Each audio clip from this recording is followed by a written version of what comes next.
Muito obrigado por escolher o Ministério de Vídeo e Áudio do Templo Batista Maranata.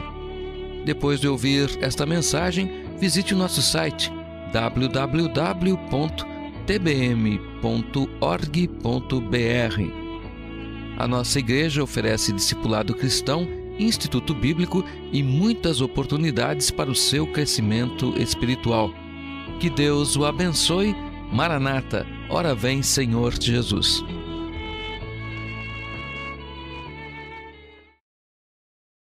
Um verso da palavra de Deus com os irmãos, do que eu vou falar hoje, um pouco do que foi falado lá, que é Gênesis capítulo de número 39.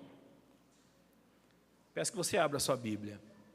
E se você puder, coloque-se em pé para nós lermos. Gênesis 39, eu vou começar a mensagem lendo o verso 1.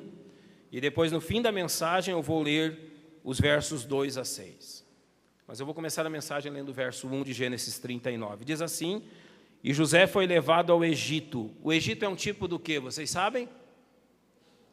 Do mundo. Então, literalmente, José foi levado ao mundo. E Potifar, oficial de Faraó, capitão da guarda, homem egípcio, comprou-o da mão dos ismaelitas que o tinham levado lá. Senhor, Tu és o Deus que nos dá a vitória sempre quando ages em nossa vida. Sabemos que Tu és um Deus que se preocupa com o nosso caráter. O Senhor está constantemente nos aprimorando através das circunstâncias. E louvamos a Ti pelos nossos jovens que estiveram presentes no retiro desta semana. Ali, com o meu caráter, com o caráter deles, o Senhor trabalhou. E quando pensávamos, ó Deus, que seríamos derrotados pela nossa própria carne, o Teu Espírito Santo de tal forma agiu e não só nos deu a vitória, como o Senhor foi vitorioso contra o pecado e foi vitorioso, ó Deus, em nossas vidas. Agora, Deus, que nós temos a Tua palavra aberta diante de nós, nós queremos falar um pouco de como é esse mundo e de como José enfrentou esse mundo. Ó Deus, nós rogamos que o Teu Espírito Santo encontre um coração dócil e aberto em nós, para falar-nos, instruir-nos e moldar o nosso caráter da mesma forma. Nós Te louvamos e agradecemos por isso, em nome de Jesus, o nosso Salvador. Amém. Podem se assentar, irmãos. José foi levado ao mundo.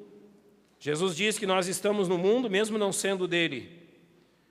Ou seja, o aprimoramento do caráter do crente é uma pequena parte do que foi falado lá, eu vou dizer aqui. O aprimoramento do caráter cristão, ele se dá em meio às provas desse mundo. Ou seja, é em meio ao sistema mundano que o meu e o seu caráter são aprimorados. A igreja, ela é levada a território inimigo. Nós somos o único exército que batalha 100% do tempo em território inimigo. Nós somos o único exército deste mundo cujo comandante enviou a território inimigo e a nossa batalha se dá completamente em território inimigo. Estamos rodeados de inimigos por todos os lados, sabendo que o inimigo mora, o maior deles se chama Lúcifer, Satanás, que procura, através do sistema desse mundo, destruir as nossas vidas. O ser humano, longe da luz de Deus, se tornou aquilo que nós estamos vendo. Mas o crente próximo e em comunhão com a luz de Deus é a resposta de Deus a tudo aquilo que há nesse mundo podre e corrupto. É o crente conduzido pelo Espírito Santo à luz de Deus que ilumina a todos aqueles que estão vivendo nesse mundo. Nós temos familiares, colegas, pessoas próximas de nós que não têm Cristo. Nós estamos entendendo qual é o caráter e o sistema desse mundo que nos cerca. Como é o espírito desse mundo, como se comporta este mundo, o que esse mundo tem feito, como ele vive, é o que nós devemos e queremos pensar nesta manhã. Por quê? Nós somente teremos vitória se entendermos também um pouco do nosso inimigo. A vitória do cristão vem por compreender a verdade de Deus em meio a um mundo em pecado. Você compreende o seu inimigo? Quais são os nossos inimigos, irmãos? 3. Podem citá-lo? Quem? O mundo, A carne e Satanás. O mundo é esse sistema mundano, vamos falar sobre ele. Mas enquanto batalhamos contra o sistema mundano, eis que nós mesmos somos o pior problema. Nós mesmos somos aqueles que criam as maiores dificuldades. Pobre de Satanás, vou eu aqui ironizar. Quanta culpa nós colocamos nele, não é? Quando na realidade a culpa é minha e sua. Quanta culpa colocamos sobre Satanás pelos nossos erros e pelas nossas falhas, quando o culpado realmente sou eu. É a minha carne, é o meu pecado que em mim habita, assim como Satanás tem usado bem desta base. A primeira coisa que eu quero falar sobre o sistema mundano é sobre a sua idolatria. O sistema mundano, ele faz exatamente o contrário daquilo que a igreja faz. A igreja reúne-se para adorar a Deus e glorificar a Deus. Este mundo reúne-se e trabalha para glorificar o seu Deus, o seu Pai.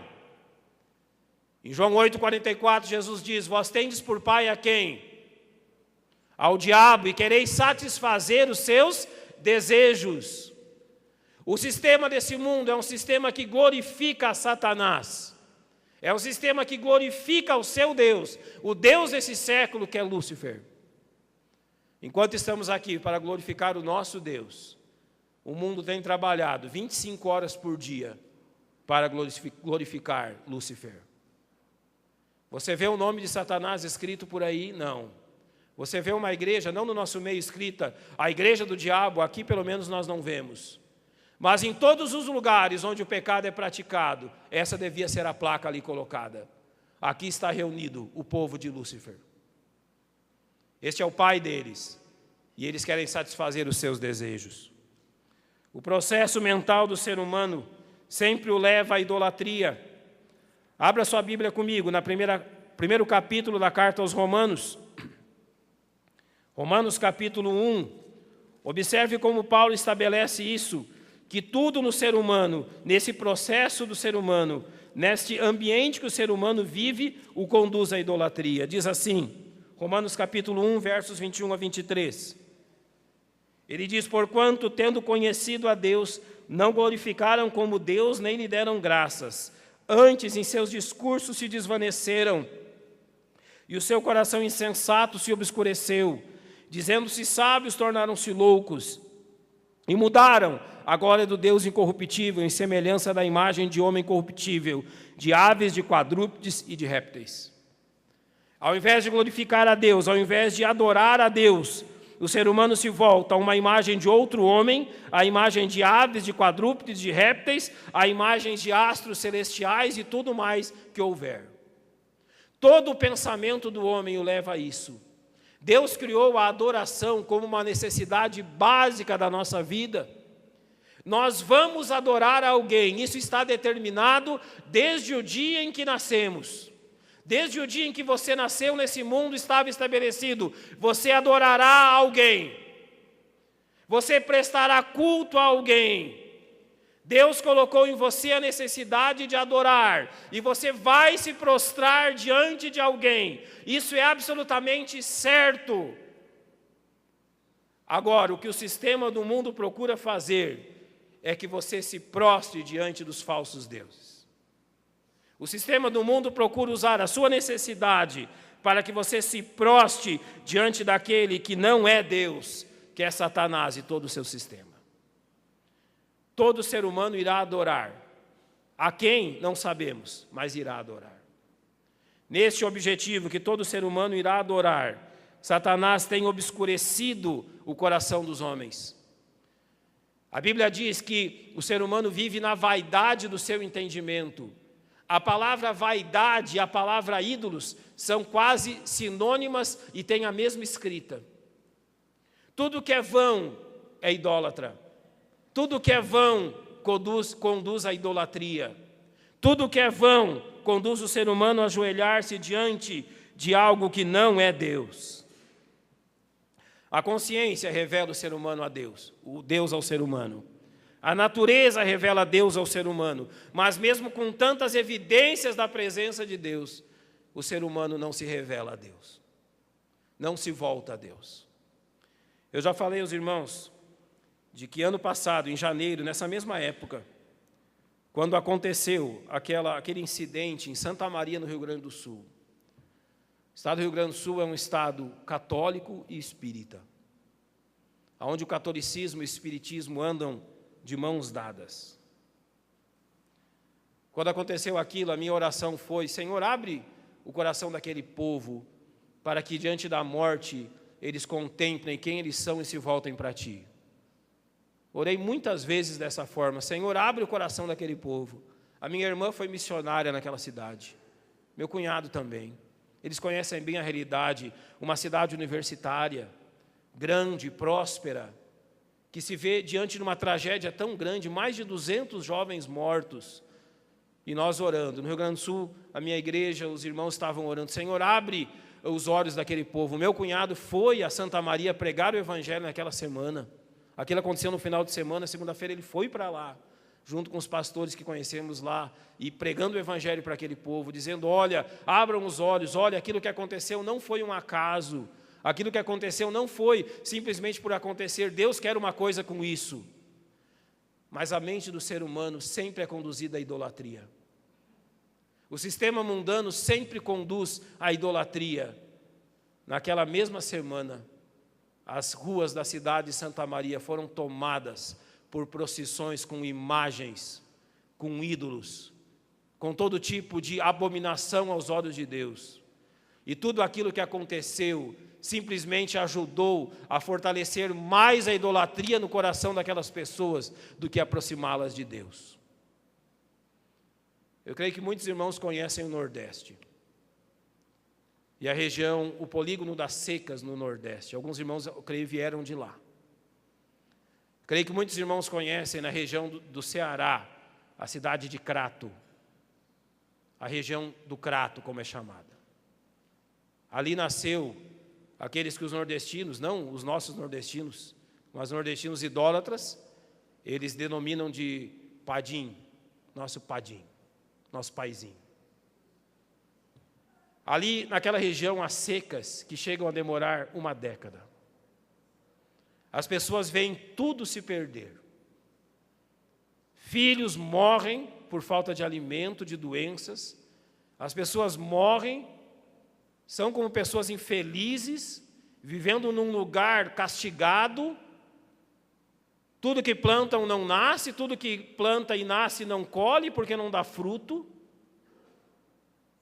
Todo tipo de mal os atingem. Desculpe a palavra, parece uma região abandonada por Deus. Não é uma região abandonada por Deus, mas parece que Deus disse: olha, eu vou esquecer desse lugar aqui. E quanto mais isso acontece, vocês sabem o que mais acontece lá? Quanto mais aquele povo sofre, mais eles se tornam idólatras.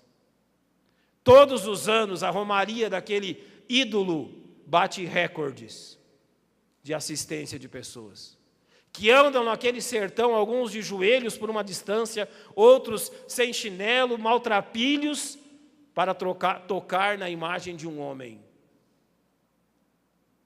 Quanto mais Deus permite o mal, para que os olhos deles se abram, mais eles são idólatras. Essa é a sociedade que vivemos. Quanto mais as coisas piorarem no nosso mundo, mais o nosso mundo se tornará diabólico.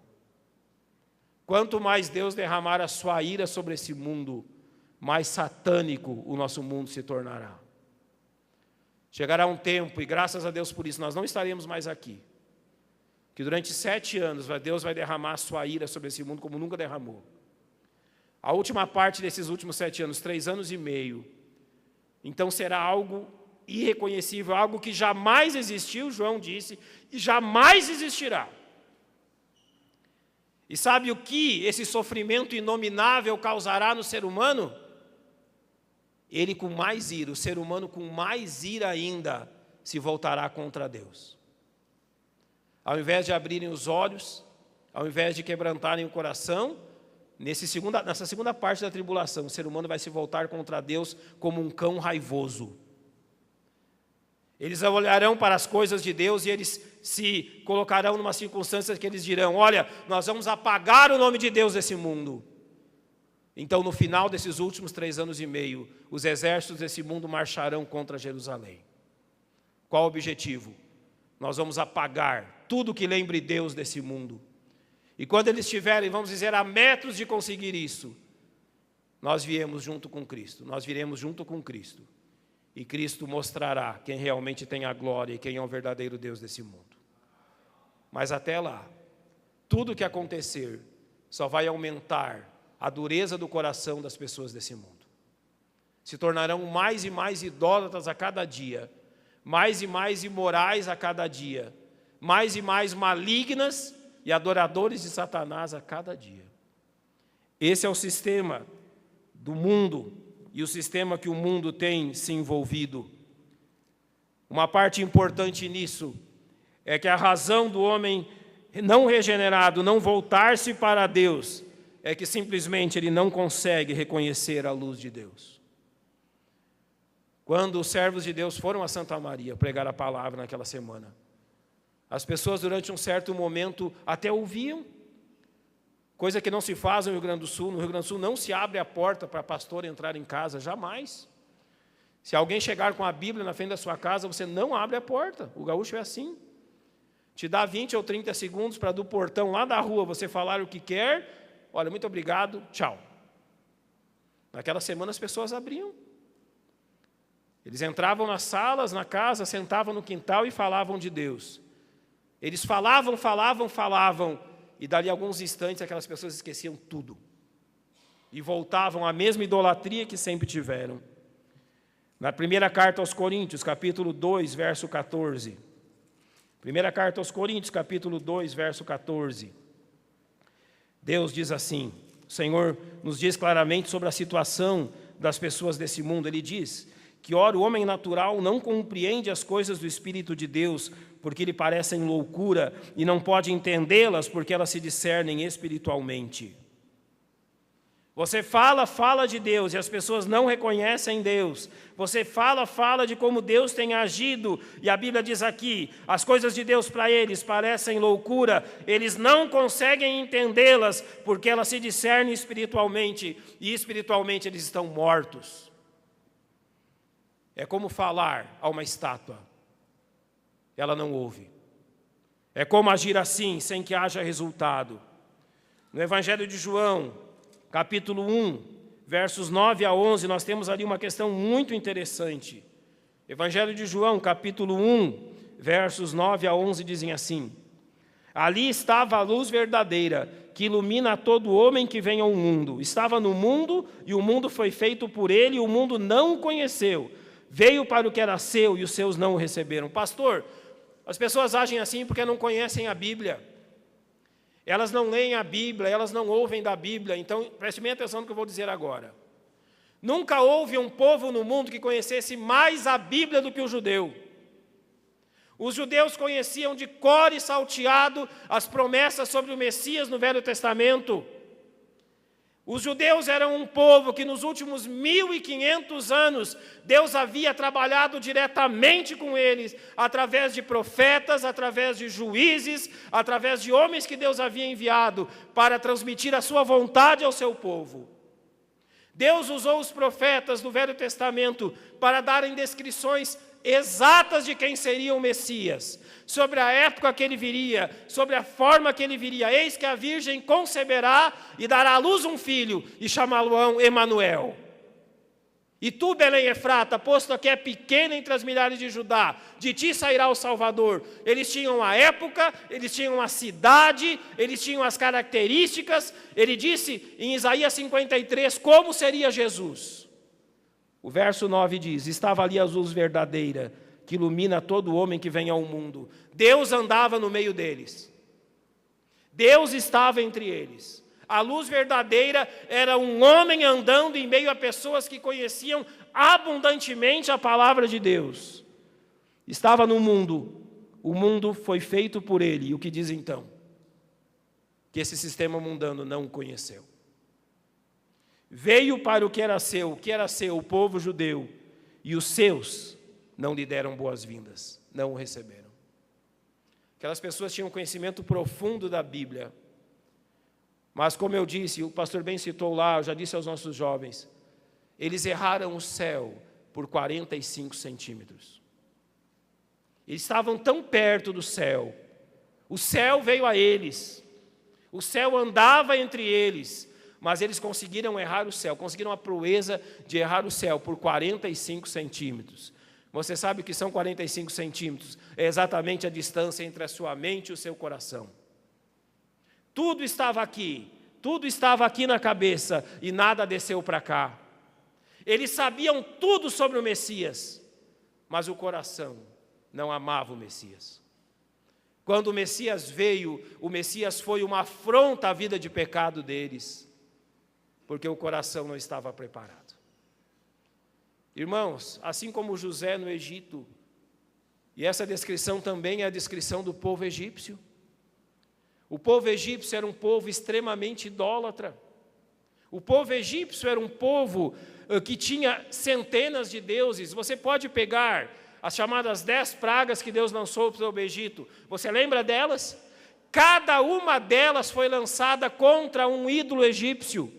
Rãs, piolhos, crocodilos, o rio, tudo era adorado por eles. Em cada uma daquelas 10 pragas, Deus estava atingindo um falso deus egípcio. E o que a história diz? Deus atingia a imoralidade e a idolatria crescia. Deus atingia outro, a idolatria crescia. Deus atingiu os 9 principais falsos deuses deles. E o coração só se endurecia. Então Deus fez o quê? Qual é a 10ª praga? A morte dos primogênitos. Então Deus diz, eu toquei em todos os seus falsos deuses e vocês não me atenderam, agora eu vou tocar em vocês mesmos. E Deus matou os primogênitos de todas as casas do Egito, que não tinham sangue sobre as ombreiras. Finalmente o faraó diz então, olha, vocês querem adorar o seu Deus, vão. E o povo sai, levando grande riqueza do Egito. Assim que o povo sai, assim que o primeiro pacto passa, o que os egípcios fizeram? O que nós fizemos? Nós liberamos os nossos escravos, eles levaram as nossas riquezas, vamos destruí-los. E eles vão atrás do povo judeu. Como se não bastasse, eles como cães raivosos, procurando destruir o povo de Deus. Deus coloca o seu povo de frente para o mar e Deus diz o quê? Marchem! Como Moisés, Senhor, o marzinho está ali, olha o tamanho do mar. E Deus diz, povo, marcha! E o povo, acho que um olhava para o outro, Deus, tem um mar. Povo, marchem! E quando Moisés coloca o seu pé sobre o mar, o que acontece? O mar se abre.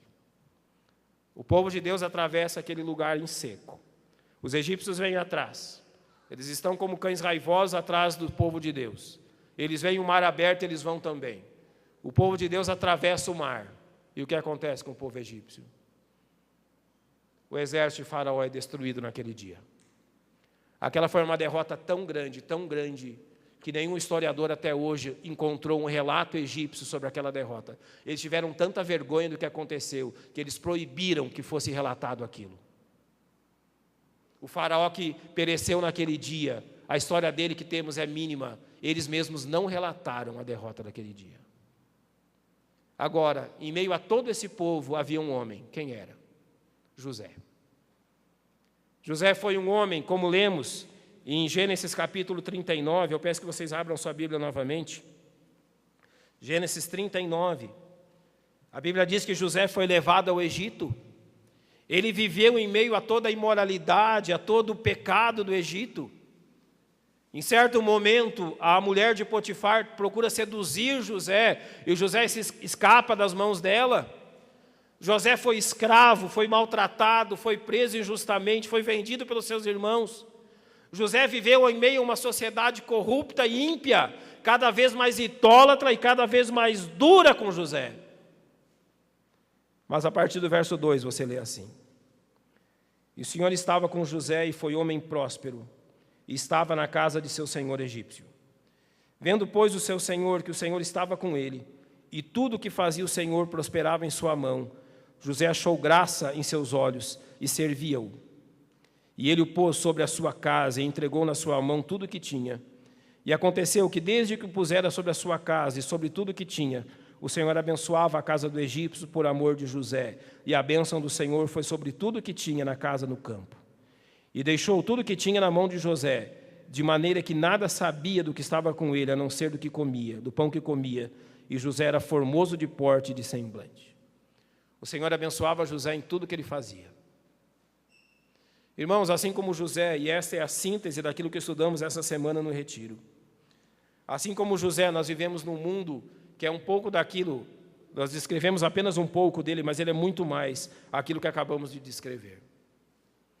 José tinha tudo para ser alguém que não confiava em Deus. José tinha tudo para ser alguém amargurado e triste. Eu acho tão interessante quando José é erguido como governador do Egito e os seus irmãos vêm diante dele. Os seus irmãos estão diante do seu irmão José e não o reconhecem. O que José parecia? José parecia um egípcio. Toda aquela paramentária, todas aquelas roupas, aquela face, eles diziam, nós estamos diante de um egípcio. Eles não reconheceram o próprio irmão. Exteriormente, José era como todos eles. Exteriormente, José era um egípcio. Exteriormente, José se parecia com um egípcio. Mas aqui dentro, José não era um egípcio. As pessoas olham para nós e eles dizem assim, olha, vocês são brasileiros, vocês são norte-americanos, eles conseguem nos reconhecer pelo nosso sotaque, pela a nossa aparência, e eles nos reconhecem como pessoas desse mundo. Não é uns dizem mais bate, outros falam, ai, sou, e assim, pelo que falamos, acabam reconhecendo quem somos. Exteriormente, todos aqui, se colocados exteriormente junto das pessoas desse mundo, a não ser pelos nossos trajes, que muitos deles também usam, eles dirão, olha, essas são pessoas desse mundo. Mas há algo que nos deixa completamente diferentes daquilo que esse mundo é. E esse algo é o nosso caráter. Por que Deus está tão preocupado com o nosso caráter? Em aprimorar o nosso caráter, em trabalhar com o nosso caráter, porque foi exatamente isso que ele fez em José. José passou muito tempo na prisão, fazendo o quê? Deus aprimorando o seu caráter. José foi traído e vendido pelos seus irmãos, fazendo o quê? Deus aprimorando o seu caráter. José foi injustiçado no Egito, com Deus fazendo o quê? Aprimorando o seu caráter. José exteriormente era igual os egípcios, mas aqui não era. Aqui ele era completamente diferente de todo aquele povo idólatra e mau. E agora, irmãos, quando olhamos para nós, no aprimoramento do nosso caráter, Deus está fazendo exatamente isso. Nós podemos fisicamente ser semelhantes a todas as outras pessoas, mas nós somos completamente diferentes deles. O nosso caráter no qual Deus tem trabalhado faz toda a diferença. Durante essa semana, procurou-se trabalhar com o caráter dos nossos jovens, dizendo o que Deus queria deles, a forma que Deus queria trabalhar com eles e deseja fazer deles. Foi isso que nós vimos, com base nessa história de José e do sistema mundano. E eu quero deixar a você, dando esse pequeno relato do que foi o retiro dos jovens e o que estudamos, aquilo que também deixamos a eles. Quem tem vencido na sua vida? O sistema mundano ou o trabalho de Deus? Você a cada dia está mais parecido com este mundo ou a cada dia está mais parecido com o caráter de Cristo? Os nossos jovens foram confrontados por essa questão. Quem tem vencido? No final daquele retiro, todos foram obrigados a reconhecer, Deus venceu. Graças a Ele por isso. Mas e na sua vida? Deus tem vencido também. Você tem entendido como é o mundo que está ao seu redor e tem se preservado dele, como José se preservou? Ou você tem simplesmente deixado o barco correr e correndo junto com o barco? Pois, irmãos, Deus nos chama a uma vida de integridade no nosso caráter. José é o grande exemplo. José é aquele que assim fez. Eu quero terminar lendo 2 versos que eu terminei lendo para os jovens lá, na última mensagem que eu preguei para eles. 2 Coríntios capítulo 4. E terminando lá de falar àqueles irmãos, eu disse a eles, com base no verso 4, nos quais o Deus desse século cegou os entendimentos dos incrédulos, para que não lhes resplandeça a luz do evangelho da glória de Cristo, que é a imagem de Deus. O verso 4, então, diz que o Deus desse século, Lúcifer, ele tornou esse mundo um mundo cego, de tal forma que tudo aquilo que acontece, ao invés de aproximar as pessoas de Deus, as tem feito mais idólatras e mais vãs em toda a sua vida. Aquilo que descreve o verso 4 é a descrição de mim e de você antes de virmos a Cristo. Nós também éramos cegos, nós também éramos sem entendimento das coisas de Deus, nós também éramos idólatras, como são as pessoas idólatras desse mundo. Nós também podemos ter vivido em imoralidade como imoral é esse mundo. Podemos ter sido gananciosos e vaidosos como esse mundo é. E hoje nós olhamos para este mundo e eles são exatamente assim. Mas Deus fez uma coisa que mudou tudo isso. Verso 6. Porque Deus, que disse que das trevas resplandecesse a luz, é quem resplandeceu em nossos corações para a iluminação do conhecimento da glória de Deus na face de Cristo. Deus simplesmente trouxe luz à nossa vida.